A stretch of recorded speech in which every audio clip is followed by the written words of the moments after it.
Hello दोस्तों, स्वागत है आपका हमारे यूट्यूब चैनल पर। और दोस्तों, आज हम बात करेंगे यूपीपीसीएस 2024 के जो परीक्षा होने वाली है। पहले 17 मार्च को थी और अब अभी कोई डेट नहीं आई है उसकी। तो जैसे ही दोस्तों डेट आएगी हम बता देंगे। तो आपको अभी क्या करना है दोस्तों, आपको अपनी तैयारी कैसे जारी रखनी है, आज हम इस पर बात करेंगे, वो भी सिर्फ संक्षेप रूप से। तो दोस्तों, यदि बात करें यूपीपीसीएस की जो परीक्षा है इसमें क्या होता है कि इसमें जो सबसे ज़्यादा वेटेज है दोस्तों, वो होता है करंट अफेयर का। ठीक है दोस्तों, वो होता है करंट अफेयर का, करंट अफेयर।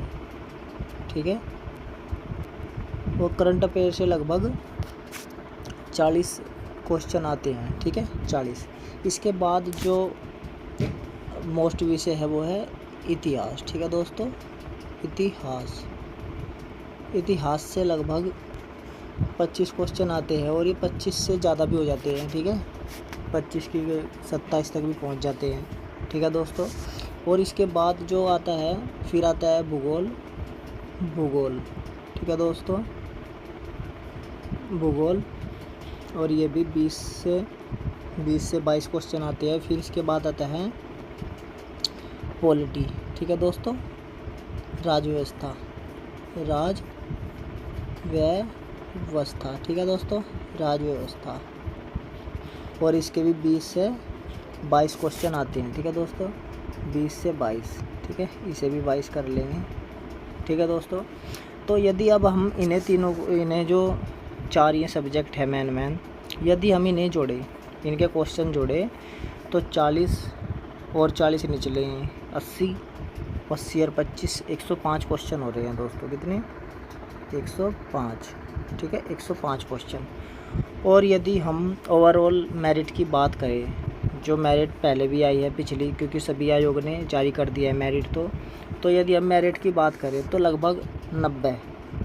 ठीक है, 90 मान के चलिए। अभी मैं इसको मिटा देता हूँ, 1 मिनट। 90 मान के चलिए मेरिट को। ठीक है, यहाँ पे ऐसे मिटा देता हूँ। ठीक है दोस्तों, तो मेरिट को यदि हम 90 मान के चल रहे हैं, ठीक है दोस्तों, यहाँ मिटा रहा हूँ। चलिए, अब 90 मान के चल रहे हैं। ठीक है, ओवरऑल। ठीक है, और हमारे क्वेश्चन हो रहे हैं 105। ठीक है दोस्तों, तो हमने क्या करना है, एक तो करंट अफेयर। ठीक है दोस्तों, करंट अफेयर बिल्कुल पढ़नी है, डेली पढ़नी है। और जितने भी PYQ है, पिछले क्वेश्चन है पिछले वर्षों के, लगभग हमें कम से कम पिछले 5-6 वर्षों के तो प्रश्न पत्र देखने ही हैं। ठीक है दोस्तों, और करंट अफेयर, जैसे करंट अफेयर में अधिकतर क्या आता है, जैसे पूछ लेते हैं कि सबसे जो पहले कोई भी घटना होती है, ठीक है, जैसे किसी देश में कोई प्रधानमंत्री या राष्ट्रपति, ठीक है, वहाँ कोई पहली बार बना हो। ठीक है दोस्तों, ऐसे ही महिला में पूछते हैं कि विश्व की पहली महिला या देश की पहली महिला, राज्य की पहली महिला, वो किसी भी फील्ड में कुछ भी करती है। तो ये व्यक्तिगत, ठीक है, जो व्यक्तित्व से संबंधित इस तरह के प्रश्न होते हैं। ठीक है दोस्तों, और करंट अफेयर में जैसे पहला दिवस, जैसे फुटबॉल इस बार पहला दिवस मनाया गया है, तो दोस्तों इस तरह के क्या होते हैं, ये प्रश्न आते हैं। और इसमें क्या होता है, और जैसे नीति आयोग, ठीक है, जितने भी हमारे मेन आयोग हैं, संस्थाएं हैं, उनकी हमें जैसे रिपोर्ट हो गई, ठीक है, और जो भी आंकड़े होते हैं वे हमें कलेक्ट करने होते हैं। बजट हमें पढ़ना होता है, वो मोस्ट इम्पोर्टेंट होता है, क्योंकि वो फरवरी में आता है और हमारा पेपर मई जून में हो जाता है। ठीक है दोस्तों, इसके अलावा इसमें क्या होता है कि जितने भी इंडेक्स होते हैं, सूचकांक होते हैं, ठीक है, वे बहुत ही महत्वपूर्ण हैं। वे हर बार 2-3 क्वेश्चन आते ही हैं, बल्कि ने पैटर्न बदल दिया है इस बार, क्योंकि मतलब कि लगभग पिछले 2 साल में, क्योंकि अब ये स्टेटमेंट के थ्रू पूछते हैं। ठीक है, कुछ में स्टेटमेंट के बिहाफ पर पूछते हैं। तो दोस्तों, आपको करंट अफेयर पर बिल्कुल ध्यान देना है, और करंट अफेयर आपको डेली पढ़नी है और नोट्स भी बनाना है अपने। लगभग 10-15 प्रश्न आप डेली लिखिए, जो अच्छे प्रश्न हैं। आप एनालिसिस कीजिए कि कैसे प्रश्न आ सकते हैं, पिछले वर्षों में कैसे प्रश्न पूछे गए हैं। मैंने पहले भी एक वीडियो घेरा था, मतलब डाला था अपने यूट्यूब पर, कि 100 दिन तैयारी करें, मतलब 100 टॉपिक और 100 दिन, ठीक है बच्चों। तो 100 दिन से पहले भी तैयारी हो सकती है प्री की, यदि आप उन टॉपिकों को फॉलो कर सकते हैं। और करंट अफेयर क्योंकि सबसे महत्वपूर्ण है सब्जेक्ट, ठीक है। ये टॉपिक इतना ज़बरदस्त है, यहाँ से नंबर पूरे भी आ सकते हैं यदि मेहनत की जाए, ठीक है दोस्तों। क्योंकि आप चाहे कितनी भी मेहनत कर लो, लेकिन हिस्ट्री में आप पूरे नंबर लेकर नहीं आ सकते, आप भूगोल में पूरे नंबर लेकर नहीं आ सकते, लेकिन राज्य व्यवस्था में आप पूरे नंबर लेकर आ सकते हैं, ठीक है। तो इसीलिए दूसरा सब्जेक्ट हमारा करंट अफेयर के बाद कौन सा है, पॉलिटी, ठीक है दोस्तों। पॉलिटी के 20 से 22 क्वेश्चन आते हैं, ठीक है दोस्तों, 20 से 22 क्वेश्चन, कभी कभी डाउन भी हो जाता है, कभी कभी ज़्यादा भी हो जाते हैं, ठीक है। तो कुछ परसेंट या टॉपिक तो ऐसे हैं जो हिस्ट्री में भी आते हैं, जैसे संविधान सभा हो गई, ठीक है। तो संविधान सभा क्या है, संविधान सभा दोनों में आती है, ठीक है, इतिहास में भी और पॉलिटी में भी, ठीक है दोस्तों। तो इस तरीके के यहाँ से क्वेश्चन भी बनते हैं, ठीक है। तो करंट अफेयर के बाद जिसमें आप 100% नंबर ला सकते हैं, ठीक है दोस्तों, वो है राज्य व्यवस्था, ठीक है फ्रेंड्स। राज्य व्यवस्था में आप बिल्कुल पूरे में से पूरे नंबर ला सकते हैं यदि आप मेहनत करके सही से पढ़ लें, ठीक है। उसके बाद फिर हम क्या करते हैं, उसके बाद जो ये हिस्ट्री का पोर्शन है, ठीक है दोस्तों, हिस्ट्री आप पढ़ें, जो आधुनिक भारत का जो इतिहास है उसे पढ़ें, और उसमें भी टॉपिक पढ़ें जो उत्तर प्रदेश से संबंधित है, ठीक है दोस्तों। मैंने एनालाइज किया है, मैंने देखा है पिछले वर्षों में कई जो पेपर हो गए हैं उनमें जो उत्तर प्रदेश से संबंधित इतिहास है वो पूछा जाता है, ठीक है दोस्तों। तो जो भी करंट अफेयर से संबंधित है घटनाएं और उत्तर प्रदेश से संबंधित घटनाएं हैं तो वो जीएस में वहीं से पूछी जाती है, ठीक है दोस्तों। और जो हिस्ट्री है इसका सबसे ज़्यादा तो वेटेज जो मिलता है वो आधुनिक भारत ही है, और आधुनिक भारत में जो सिलेबस में भी लिखा है उसमें अलग अलग लिखा है, ठीक है दोस्तों। अलग क्या लिखा है, स्वतंत्रता आंदोलन, ठीक है, स्वतंत्रता आंदोलन अलग से लिखा है, ठीक है।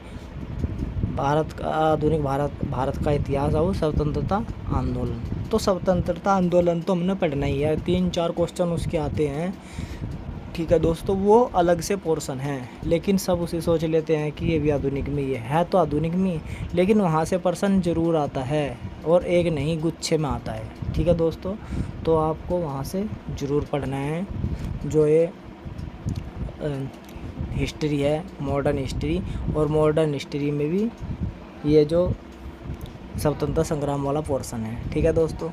उसके बाद कुछ चैप्टर है जहाँ से एक पर्सन आता है, हर बार आता है, जैसे समाज सुधार हो गया, ठीक है, जैसे एक्ट हो गए वहाँ से भी हर बार पर्सन आता है, जैसे मराठा और मैसूर युद्ध ये वगैरह ऐसे यहाँ से युद्ध से संबंधित आता है, क्रम लगाने के लिए आता है, क्योंकि यहाँ पर काफ़ी युद्ध हुए हैं, संधियाँ हुई हैं, तो उनमें क्रम लगाने के लिए आता है, डेट से आ जाता है कि उस तारीख में कौन सी घटना हुई, कौन सा युद्ध हुआ, इस तरीके से बन जाता है, ठीक है दोस्तों। एक आ जाता है जैसे आंदोलन हुए वहाँ से आ जाता है, एक पर्सन आ जाता है जैसे जितने भी ये हुए हैं स्वतंत्रता संग्राम, स्वतंत्रता सेनानी, ठीक है, इनसे आ जाता है पर्सन। किसी से पूछ लेते हैं जैसे विनोबा भावे, जैसे पिछली बार पर्सन उससे पूछ लिया गया था, ज्योतिबा फुले से, उसके उनके 2-2 पर्सन आ रहे थे, पुस्तक भी पूछ ली थी, उन्होंने कौन सा समाज चलाया, ये इस तरीके से भी क्वेश्चन पूछ लिया था, ठीक है दोस्तों। तो मेरा कहने का मतलब ये है कि आप यहाँ पर ज़्यादा ध्यान देंगे। फिर उसके बाद प्राचीन भारत, ठीक है दोस्तों। प्राचीन भारत में क्या है, आप पाषाण काल को छोड़ सकते हैं, सिंधु घाटी हो गया, सिंधु घाटी के बाद फिर वैदिक काल, वैदिक काल के बाद फिर गुप्त काल, गुप्त काल के बाद फिर गुप्तोत्तर काल, उसके बाद मौर्य काल, मतलब पहले मौर्य काल आएगा फिर गुप्त काल आएगा, ठीक है। लेकिन ये मैंने याद, क्योंकि यहाँ से पर्सन, अब मौर्य काल से इम्पोर्टेंट गुप्त काल है, क्यों, वो इसलिए वहाँ से क्या होता है, वहाँ से पुस्तक भी आती है, वहाँ साहित्य उसका ज़्यादा ब्रॉड है, ज़्यादा बड़ा साहित्य है, तो दोस्तों वहाँ से ज़्यादातर जो क्वेश्चन आते हैं वे किताबों से संबंधित आते हैं, ठीक है दोस्तों। गुप्त काल में, और जो ये है मौर्य काल में क्या है, जो अशोक के शिलालेख हैं दोस्तों, तो शिलालेख से संबंधित पर्सन बनते रहते हैं यूपीएस में भी और यूपीएससी में भी, ठीक है, मतलब यूपीपीएससी में इसमें भी बनते हैं और यूपीएससी में भी आते हैं यहाँ से पर्सन, ठीक है। और इसमें जो ये है जितने भी दर्शन हो गए, जैसे बौद्ध धर्म, जैन धर्म, यहाँ से प्रश्न बनता है, एक हर बार बनता है। ठीक है दोस्तों, और इसके बाद आर्ट एंड कल्चर भी इसमें आ जाता है। ठीक है दोस्तों, और यदि हम बात करें मध्यकाल की, मध्यकाल में क्या होता है, मध्यकाल में पूछते हैं जो सबसे ज़्यादा इम्पोर्टेंट है वो अलाउद्दीन खिलजी। ठीक है दोस्तों, सल्तनत काल में। और उसके बाद जैसे उसमें मुग़ल काल में 3 शासक बहुत ही फेमस है, उनकी प्रश्न घूम फिर कर आती रहते हैं, जैसे अकबर हो गया, औरंगजेब बहुत ही ज़्यादा पूछा जाता है। ठीक है दोस्तों, और एक जहांगीर। ठीक है, और कभी कभी शाहजहाँ को पूछ लेते हैं। आर्ट एंड कल्चर का भी पार्ट बहुत बड़ा है वहाँ पर।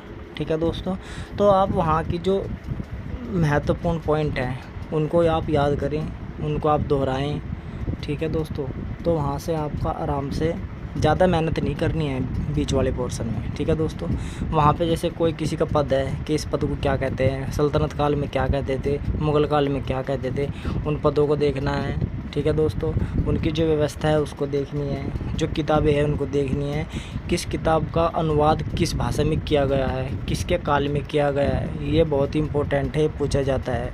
ठीक है, और एक बात और बता दूं मैं दोस्तों, इसमें क्या होता है, इसमें ये भी होता है इतिहास में कि स्रोत पूछ लेते हैं। ठीक है दोस्तों, जैसे अंडिका है तो अंडिका में किसका स्रोत मिलेगा, अर्थशास्त्र में किसका मिलेगा, तो मौर्य काल का। ठीक है दोस्तों, जैसे चचनामा है तो चचनामे में किसका मिलेगा, कैरबों ने आक्रमण किया था। ठीक है, तो रेफरेंस पूछते हैं किसी भी साम्राज्य का। ठीक है, या किसी का वर्णन है, किसका वर्णन किस बुक में मिलता है या किसने लिखा है, वहाँ से मिला है, जैसे विदेशी विवरण है। तो दोस्तों इस तरह से हमें तैयारी करनी है जिससे हमारा बिल्कुल 100% सही जाए। ठीक है दोस्तों, हमें पुराने तरीके से बिल्कुल नहीं पढ़ना है कि हमने लगातार पढ़ना है। ठीक है दोस्तों, हाँ, क्योंकि मेंस के लिए हमें फिर 4 महीने मिलते हैं लगभग, उसमें हम तैयारी आराम से कर सकते हैं, क्योंकि बेसिक हमारा क्लियर इसमें हो जाएगा, मेन तथ्य भी हमारे इसमें हो जाएंगे। उसमें सिर्फ हमने कॉन्सेप्चुअल सोचना है। ठीक है, हमने चीज़ों को जोड़ना है उसमें सिर्फ। ठीक है दोस्तों, तो इतिहास को हम इस तरीके से कर सकते हैं, ज़्यादा हम रेफरेंस देंगे आधुनिक को और फिर देंगे हम प्राचीन को। ठीक है, लास्ट में देंगे हम मध्यकाल, और मध्यकाल में किसे, जैसे अलाउद्दीन खिलजी हो गया, अकबर हो गया, जहांगीर हो गया, शाहजहाँ हो गया, और औरंगजेब मोस्ट इम्पोर्टेंट है। ठीक है दोस्तों, तो इस तरीके से ये कुछ, जैसे फिरोज़ शाह तुगलक हो गया और मोहम्मद बिन तुगलक हो गया, तो ये 2 इसमें हैं। ठीक है दोस्तों, अलाउद्दीन खिलजी की बाज़ार नियंत्रण नीति, उसका उनने सैन्य नीति जैसे उसने किया। ठीक है, तो उसके बारे में आ सकता है। उसके जैसे पिछली बार भी क्वेश्चन आता है कि जो अलाउद्दीन खिलजी के युद्धों का क्रम लगाओ। ठीक है, तो मैंने तो ट्रिक बना रखी थी इसकी, तो मेरे तो याद है, जैसे चाय से बना रखी चमार जी। ठीक है दोस्तों, तो मैंने क्या कर रखा था उसमें, चाय थे चित्तौड़गढ़, ठीक है, मैं से मालवा। ठीक है, और गुरुजी था चमार, गुरुजी चमार, तो इस तरीके से मैंने एक ट्रिक बना रखी, उससे मैं एकदम बिल्कुल सही कर लूँ। ठीक है, तो इस तरीके से उनका क्रम याद होना चाहिए, हर एक का क्रम याद होना चाहिए। ठीक है, किसी ने जैसे राजधानी परिवर्तन किसी ने किया और उसके क्या इफेक्ट हुए क्या नहीं हुए, ये हमें पढ़ना पड़ेगा। मेन चीज़ें पढ़नी पड़ेंगी, ज़्यादा बर्डन नहीं लेना, क्योंकि आपको 150 क्वेश्चन नहीं करने हैं दोस्तों, आपको तो सिर्फ 100 क्वेश्चन करने हैं। ठीक है बस, और 100 क्वेश्चन में आपका 90 पे आराम से सिलेक्शन हो जाएगा, प्री आराम से निकल जाएगा, आप चाहे किसी भी कैटेगरी के हो। हाँ, बशर्ते है कि सीट यदि कम है ज़्यादा और पेपर आसान है वो अलग बात है, लेकिन यदि सामान्य बात करें हम कि पेपर भी ठीक है, मॉडरेट है और सीट भी ठीक ठाक है, बिल्कुल मतलब 400-500 सीट है, तो आराम से 90 क्वेश्चन पे आराम से सिलेक्शन हो जाएगा, आप चाहे कोई सी भी कैटेगरी के हो। ठीक है दोस्तों, यदि 400-500 तक सीट है और पेपर आसान नहीं है, ठीक है, मतलब मॉडरेट है, ये भी नहीं है कि बहुत ही खतरनाक हो। क्योंकि आप यदि हिस्ट्री है, हिस्ट्री से यदि आप मान के चलते हैं कि 25 क्वेश्चन है, 25 में से आपने उसमें 18 क्वेश्चन कर दिए, ठीक है दोस्तों, 18 क्वेश्चन कर दिए।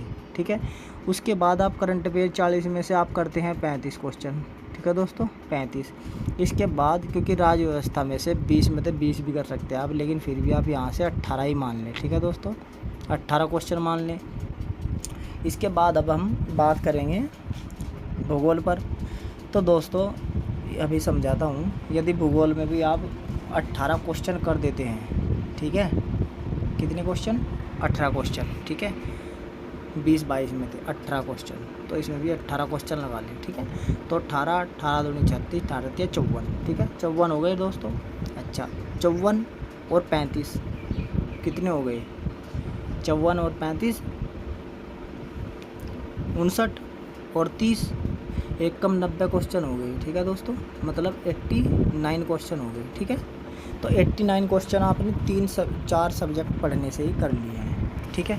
अब देखिए, यदि आप करंट अफेयर नहीं करेंगे तो आपका पेपर क्लियर नहीं होगा, यह गारंटी है बिल्कुल। लेकिन बिना करंट अफेयर के आपका प्रश्न पत्र हल नहीं होगा, क्योंकि 40 क्वेश्चन बहुत बैठते हैं दोस्तों। और दूसरी बात करूँ मैं हिस्ट्री की, हिस्ट्री में काफ़ी प्रश्न ऐसे आते हैं जो ज़्यादा ही कठिन होते हैं। तो दोस्तों मैं यही कहना चाह रहा हूँ कि ज़्यादा से ज़्यादा अब जो खाली समय है ये आप करंट अफेयर पर ज़्यादा ध्यान दें, टॉपिक वार ध्यान दें, जिससे टॉपिक वार आप तैयारी कर सकें, ठीक है। ऐसे नहीं कि कहीं से भी कोई सा भी सवाल उठा लिया है, ठीक है, इससे तो कन्फ्यूज़न बढ़ता है। आप सब्जेक्ट वाइज करंट अफेयर पढ़ें, जैसे हिस्ट्री हो गई, पॉलिटी हो गई, ठीक है, पर्यावरण से संबंधित हो गई। अब जैसे पर्यावरण है, इन्वायरमेंट है, इन्वायरमेंट का बहुत अच्छा प्रश्न पत्र आता है, उसमें कुछ दिवस पूछ लेते हैं, कुछ अधिनियम पूछ लेते हैं, जो कुछ करंट अफेयर से संबंधित उसमें से आ जाता है, ठीक है। और कुछ 4-5 टॉपिक है, जैसे खाद्य श्रृंखला हो गई, पर्यावरण से संबंधित हो गए, और उसमें हरित गृह प्रभाव हो गए, ठीक है। और जैसे कई तरह के जो रिजर्व हैं, ठीक है दोस्तों, तो मैं रिजर्व जैसे टाइगर रिजर्व अभयारण्य, ठीक है, ये इस तरह के इनकी स्थिति पूछ लेते हैं, ठीक है। तो इस तरह के क्वेश्चन बहुत ही ज़्यादा आते हैं, ठीक है। तो करंट अफेयर तो आपको पढ़नी है, बिना करंट अफेयर के तो बहुत ही मुश्किल है, ठीक है। तो करंट अफेयर के बाद फिर पॉलिटी पढ़नी है, आपको बता दिया है, संविधान संशोधन भी पढ़ने हैं, ठीक है, संविधान सभा पढ़नी है, मूल अधिकार पढ़ने हैं, मूल कर्तव्य पढ़ने हैं, नीति निर्देशक तत्व पढ़ने हैं, राष्ट्रपति पढ़ना है, राज्यसभा पढ़नी है, लोकसभा पढ़नी है, हाई कोर्ट पढ़ना है, सुप्रीम कोर्ट पढ़ना है, CAG पढ़ना है, ठीक है दोस्तों, राज्यपाल पढ़ना है, मुख्यमंत्री पढ़ना है। तो ये जो मैन है, सूचियाँ पढ़नी है, संविधान के भाग, ठीक है, और स्रोत। तो इस तरीके से ये जो मैन चीज़ें हैं, जैसे किसी भी, जैसे शरीर ही है, हमारे शरीर का सबसे मेन चीज़ क्या है? हार्ट है। बिना हमारे हार्ट के कुछ भी नहीं होगा। फिर माइंड हो गया, ठीक है। तो इस तरीके से हर एक सब्जेक्ट के क्या होते हैं, बहुत ही अनिवार्य पार्ट होते हैं, चैप्टर होते हैं, जैसे शरीर के अंग होते हैं। तो इसी तरीके से हमने वे पढ़ने हैं, ठीक है। जैसे समितियाँ आती हैं, समितियाँ बहुत पूछी जाती हैं, संविधान संशोधन हो गई, ये भी पूछे जाते हैं। सुप्रीम कोर्ट से संबंधित केस हो गई, ये भी काफ़ी पूछे जाते हैं। जैसे 1973 में बताओ केशवानंद भारती केस, इस तरह के जो केस है 15-20 सुप्रीम कोर्ट के में पूछे जाते हैं। समितियाँ पूछी जाती है। पंचायती राज बहुत इम्पोर्टेंट टॉपिक है। जनगणना बहुत इम्पोर्टेंट टॉपिक है। जनसंख्या हो गई, नगरीकरण, यह मोस्ट इम्पोर्टेंट टॉपिक है। गरीबी हो गई, इकोनॉमिक के जो पार्ट हैं इकोनॉमिक्स के, गरीबी हो गई। तो इस तरह से आपको पढ़ना है, ठीक है दोस्तों।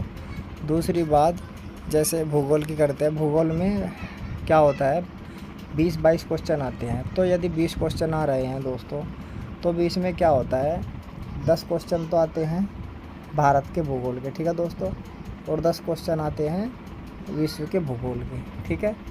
और उसमें क्या होता है, कहीं कोई खान है, ठीक है, खाद्यान्न की, ठीक है, किसी धातु की, यह पूछ लिया, या रिसर्च सेंटर हो गया कोई, इस तरीके से पूछ लिया, विद्युत के संबंधित कोई चीज़ें हो गई, तो इस तरीके से पूछते हैं। कोई महिला हो गई, ठीक है, या जैसे कोई झील हो गई, कोई पर्वत हो गया, कोई जैसे कोई पठार हो गया, जैसे घास के मैदान हो गए, ठीक है दोस्तों। तो इस तरीके से क्या होता है, मरुस्थल हो गए, तो इनकी स्थिति, इनका क्रम, नदियाँ हो गई, तो इस तरीके से पूछते हैं। जलप्रपात हो गए, ये विश्व के और भारत के और यूपी के भी, ठीक है दोस्तों। इसमें यूपी क्योंकि UPPCS है तो यूपी स्पेशल भी जरूर आएगा। ठीक है दोस्तों, तो इस तरीके से आपको तैयारी करनी है। ठीक है दोस्तों, और बाकी बचे जो सब्जेक्ट हैं, जैसे हमने 4 की बात की, हमने करंट अफेयर की बात की। ठीक है दोस्तों, हमने करंट अफेयर की बात की, करंट अफेयर, ठीक है, अफेयर। इसके बाद हमने हिस्ट्री की बात की, इतिहास। फिर हमने भूगोल की बात की, भूगोल। ठीक है दोस्तों, फिर हमने राज्य व्यवस्था की बात की। ठीक है, राज्य व्यवस्था। अब इनमें इनके टोटल मिलाकर जो पर्सन हो रहे हैं दोस्तों, वे 100 से, आप ये मान के चलिए 100 से 110 के बीच पर्सन होंगे। ठीक है दोस्तों, 100 से 110 के बीच इनके पर्सन आएंगे। ठीक है, और आपने बस फ्री के लिए 4 ही किताबें पढ़ो। ठीक है, 4 ही किताबें। यदि किसी को ज़्यादा बर्डन नहीं लेना है दोस्तों, तो ये 4 ही किताबें पढ़ो, और 4 किताब से ही आपका प्री आराम से निकल जाएगा। ठीक है दोस्तों, सिर्फ ये 4 सब्जेक्ट पढ़ो, क्योंकि यदि आप करंट अफेयर डेली कर रहे हैं, ठीक है, तो यहाँ से 30-35 नंबर होने की पूरी संभावना है। 35 हो गए हैं। हिस्ट्री है 15 यहाँ से मान लें। ठीक है, भूगोल है 15 यहाँ से मान लें, राज्य व्यवस्था है 15 यहाँ से मान लें। ठीक है दोस्तों, तो 15 × 45 और 35 इसके। ठीक है दोस्तों, तो ये हो गए 80। ठीक है दोस्तों, तो 80 हो गए।